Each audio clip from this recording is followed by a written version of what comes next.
Never has there been an economy like And you this. attribute that to lowering tax. Yeah, and also I cut regulations more than anybody else. Every one of them said the regulation cuts meant more. Who would think that, right? Because you don't equate it to dollars, but it actually is more dollars. We had it going, and then we just had to focus on something else. But they were sitting there, these two pollsters were sitting there, and they said, "Sir, if George Washington came back and Abraham Lincoln was his VP as opposed to Waltz, how bad is he, by the way? But if Abraham Lincoln was his VP, they couldn't beat you. You have got..." And I'll never forget it. The following day, they said, "Something's happening in China, sir. Could we meet?" I said, "What's happening?" "People are dying." And it was all around the Wuhan lab, by the way.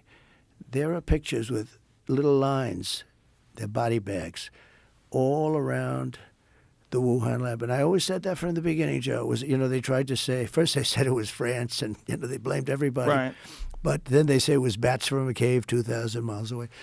So we got hit with that, and despite that, we had the best economy. And when I gave it over, the stock market was higher than it was pre-COVID. I mean, nobody could even believe it. But we saved it, and we were helping businesses. They were dying. They were dying. So it's your belief that if you had a second term, given the policies in place, the way the economy was booming, that you would have been able to pay off a lot of the debt.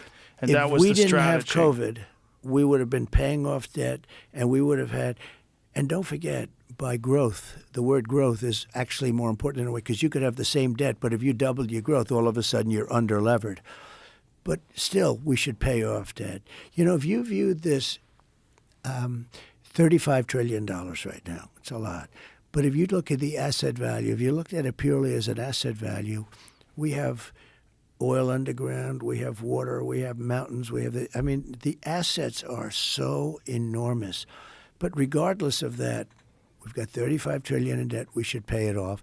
And we would have started paying off debt and probably even given further tax reductions. I want to get it down to 15%. We're going to do more business. But when you get hit with a COVID, everything stops, and you have to keep these businesses alive.